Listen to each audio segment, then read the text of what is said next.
On the night of October 17, 2019, a 47-year-old woman named Ada Quintal stepped out of her family's cabin in rural Michigan to take her dog for a walk and have a smoke. It was very late. It was about 1:30 in the morning. Now, this cabin where she was staying was very isolated. It was about a half-mile away from any neighbors, but Ada actually enjoyed the solitude.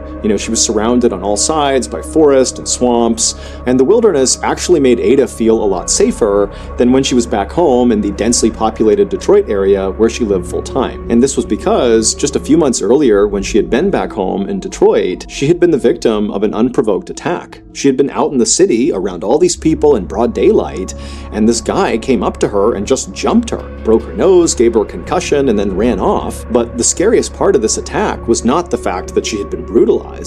It was that this guy did not appear to have any reason to attack her. He didn't know Ada, and Ada had not been robbed or anything. It was like he just randomly identified her and attacked her. And the guy had never been caught. And so this ordeal had had such a profound impact on Ada that it really began to affect her health, both mentally and physically. She started to just kind of decline. And on top of that, she had been laid off from her engineering job. And so now she was unemployed and seriously depressed. And so recently, when Ada's uncle had called her and offered to pay her to come out and live in this 2-story family cabin and fix it up for the winter, Ada had jumped at the chance. I mean, not only would this solve her unemployment issue, but also she loved this cabin. It had been in her family for 75 years, and some of her fondest childhood memories were in this cabin. And so she looked at this as a chance to kind of get away from the city and just be in her happy place and kind of reset and recover from the trauma of the attack. And so for the past week, Ada and her boyfriend had been staying in this cabin and doing small repairs and cleaning it up. But 2 days earlier, her boyfriend had had to leave and go back to the city where they were actually fixing up another property, a condo. And so now it was just Ada and her dog. But that was totally fine with Ada. She liked being out here by herself, so this was no big deal. But tonight, she was feeling frustrated because she couldn't sleep. About an hour earlier, she had taken a pill to help her sleep, but so far it hadn't worked, and so she was feeling kind of wired and anxious, and so she had decided to go on a walk with her dog in hopes that that would clear her mind and allow her to finally get some rest. Now, these roads that surrounded this cabin were kind of small and zigzaggy, and there weren't any street lights. I mean, this is not exactly a good place to go for a nighttime walk. But Ada knew this place like the back of her hand, and she also carried a 9mm pistol in her pocket, just for protection. And so after walking for a few minutes down one of these dark winding roads, Ada's dog stopped to relieve himself on a bush. So as the dog was going to the bathroom, Ada just casually smoked and waited.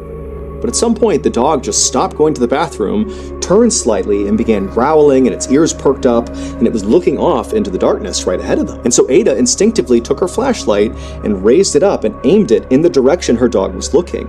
And right away, the cone of light illuminated these 2 eyes looking right back at Ada. And immediately Ada knew what she was staring at. It was a mountain lion. And so doing her best to stay calm, Ada slowly reached into her pocket to pull out her gun, but before pulling it out, the 2 eyes blinked shut, and then she heard it kind of turn and run off into the forest. It was gone. Once Ada was sure the mountain lion really was gone, she breathed a sigh of relief and then very quickly tugged on her dog's leash. They turned around and she hustled back towards the cabin. When Ada reached her cabin, which was all lit up because she had left all the lights on before she had left, she jumped up the front steps, she opened up the door, she went inside with her dog, and after letting her dog off the leash, she shut and locked the door. Then she grabbed her phone and texted her boyfriend to tell him about this mountain lion.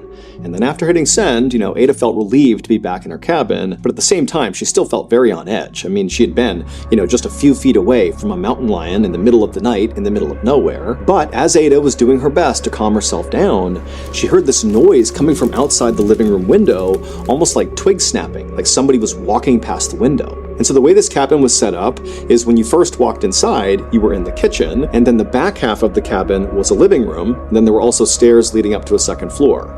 But from in the kitchen, you had a clear line of sight into the living room and vice versa. It was kind of like one big room with 2 functions. And so from where Ada was standing in the kitchen, she could clearly see the window in the living room where this noise had kind of come through. But because the inside of the cabin was all lit up and the outside was dark, from her perspective, all she could see was a reflection on that window. So to look outside that window to see what had made that noise, she would need to get right up next to the window. And so feeling pretty nervous at this point, she walked across the cabin, she made her way towards this window, and then she pressed her face right up against the glass to look outside. But all she saw outside was just darkness. I mean, there was nothing out there. And so Ada stepped back from the window and started to wonder if maybe the sound she had just heard was maybe that mountain lion. Maybe it followed her back here. That was terrifying, but at least she was inside.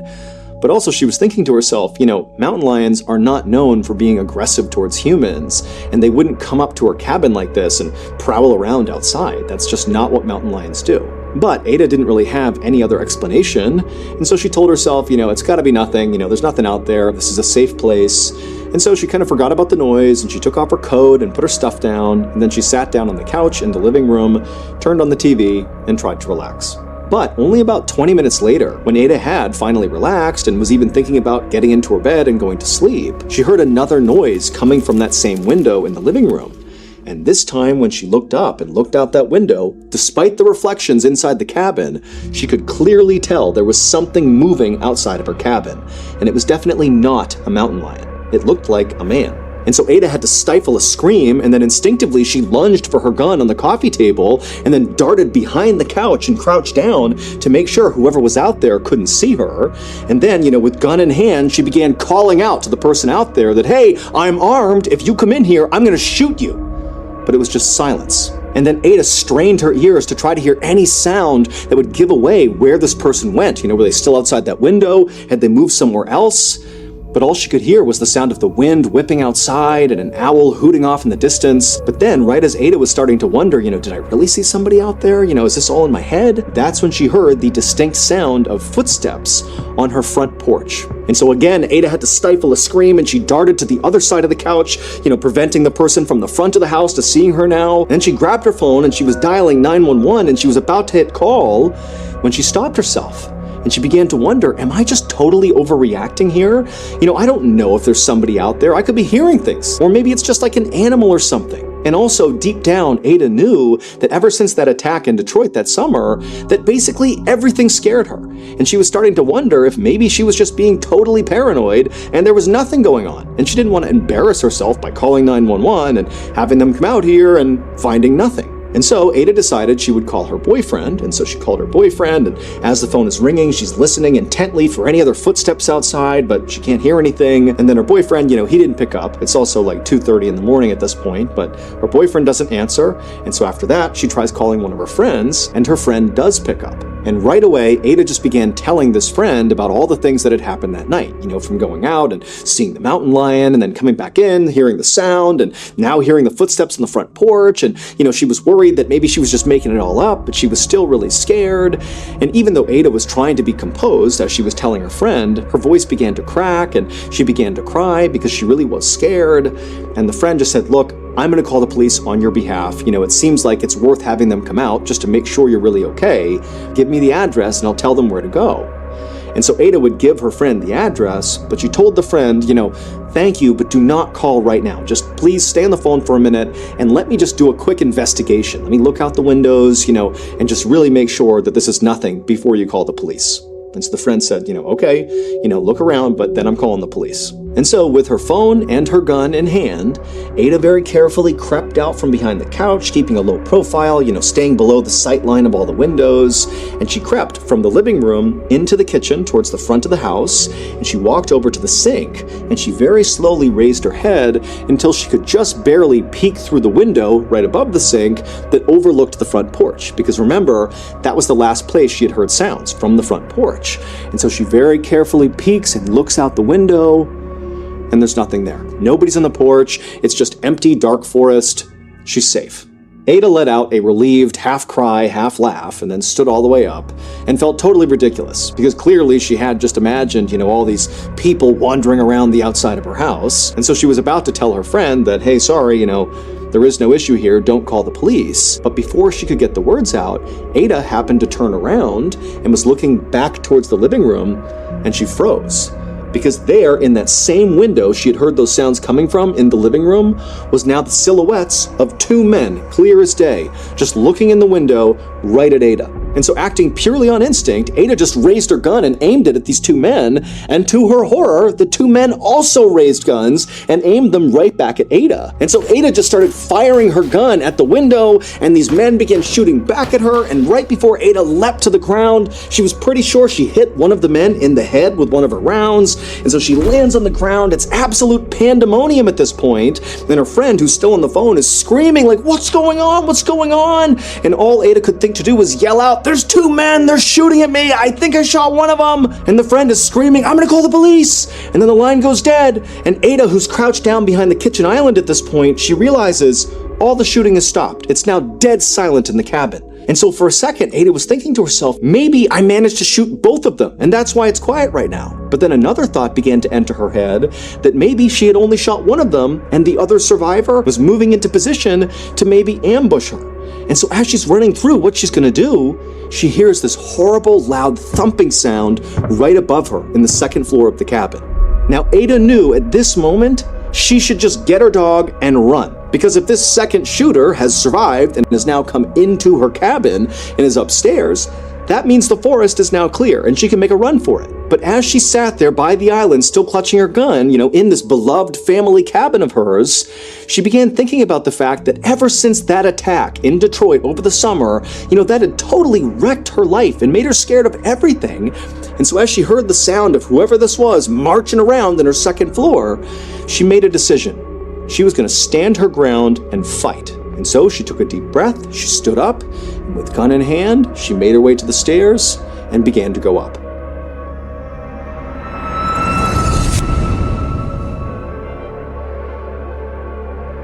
It's no secret that a lot of the stories I've covered over the years are about real people who have been victims of just unspeakable violence. And so that's why, back in April of 2022, we decided to launch the Mr. Ballen Foundation, which was established to honor and support victims of violent crime and their families. And so now, over 2 years later, I'm happy to report that, with your help, because none of this would be possible without all of you, we have been able to give $1.4 million to this group of people, to these victims and their families, who are often overlooked after the news story about whatever happened to them fades. All donations that are made to the Mr. Ballen Foundation, literally 100% of them, go out the door to the cause. Meaning if you give $10, that $10 is going to the victims, it's going to their families. This is one of the very rare nonprofits that can actually say that.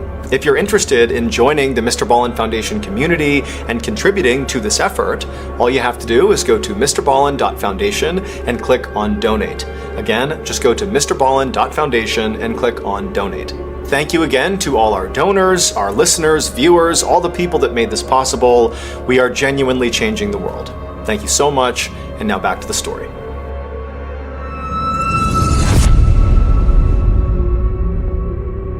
The police arrived at the cabin about 30 minutes later because Ada's friend did call the police, and she warned them that as far as she knew, there could be at least 2 gunmen there, and maybe Ada had shot one of them, she wasn't sure. And so when the police arrived, they showed up, guns drawn, and they walked up to the cabin and they searched the outside, but there was nobody out there, it was silent. And then when they made entry into the cabin, they saw clearly there had been a shootout. I mean, there were bullet holes all over the place, broken windows, but after searching the cabin top to bottom, they didn't find anybody. No Ada, no shooters. However, they did find Ada's terrified dog inside of the cabin, and the dog would be just fine. Now, once the cabin was secured of any threats, the police would do another comprehensive search looking for any evidence that would kind of tell them, where Ada or these shooters had gone. And during this secondary search, they would find Ada's shoes and her cell phone on the roof of the cabin, and they would also find her gun on the ground not far from the roof, suggesting maybe she had fallen off the roof or jumped from the roof, but they were kind of located roughly in the same area. And during this secondary search, they wouldn't find Ada or the gunman, but they would find Ada's cell phone and her shoes on the roof of the cabin, and they would also find Ada's gun on the ground not far from where her shoes and cell phone had been found. But that was it. Police immediately launched a massive search in the forest surrounding the cabin, but despite looking all over the place, they could not find any signs of Ada or her attackers. Police checked local hospitals to see if maybe the man that Ada had shot had shown up seeking medical attention, but as far as they could tell, he hadn't. And so pretty quickly, the police theorized that maybe there were no gunmen. Maybe what really happened here is Ada's boyfriend attacked her, and he was responsible for whatever happened to her. But when police checked on Ada's boyfriend, it would turn out he had a rock-solid alibi. He had been with Ada's adult son at the time Ada had gone missing, and Ada's own son said, yes, for sure, he was with me. He did not do this. But after that, the police thought, okay, well, maybe if Ada's boyfriend didn't do this, maybe he hired other people to hurt Ada. But there was no evidence of any strange financial transactions, and as far as they could tell when they did some digging, there was no strife in Ada and her boyfriend's relationship. So there was no clear reason why he would want to hurt her. And so that lead also kind of fell flat. Police would confirm that Ada was attacked that previous summer by this random guy in Detroit, and so for a little while they speculated that, maybe this guy, this attacker, who had never been caught, had maybe tracked Ada down to finish off the job.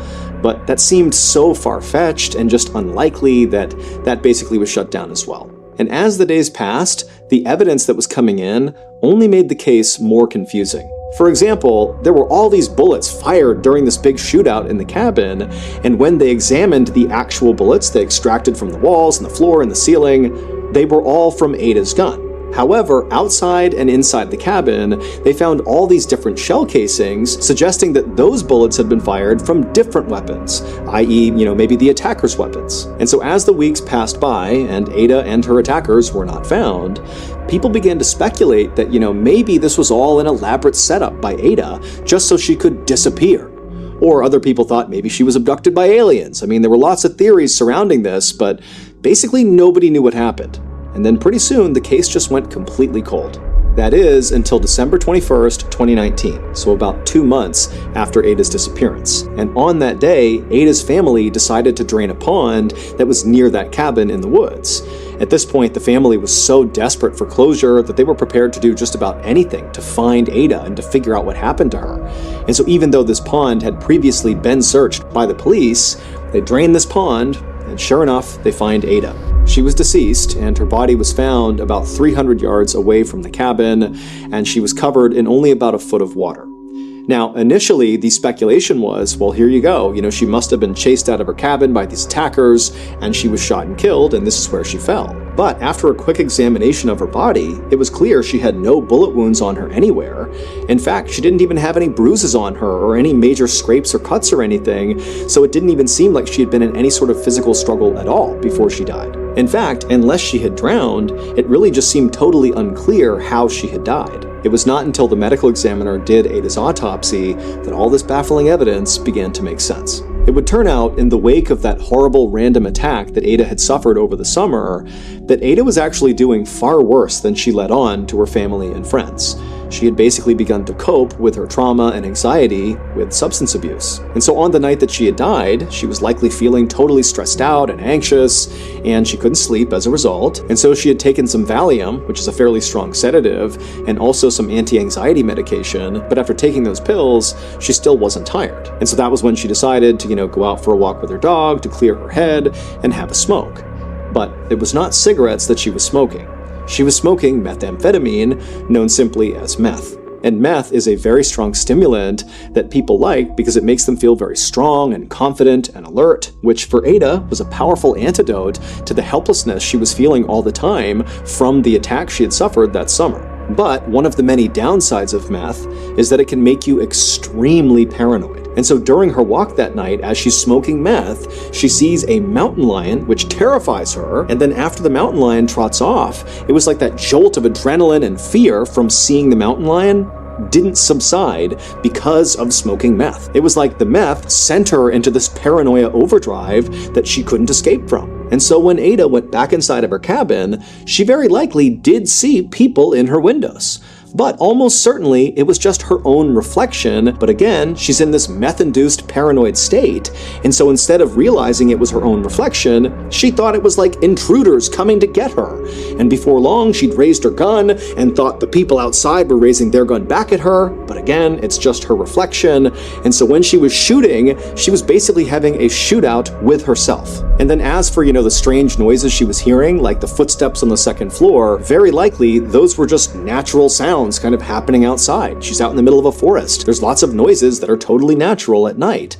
But again, she's in this paranoid state, and so she went upstairs to confront the person and then didn't see anybody, and then police theorized that she must have, climbed out onto the roof to hide from these attackers, and then at some point, for reasons unknown, she leapt from the roof or climbed down or something, leaving behind her cell phone and shoes on the roof.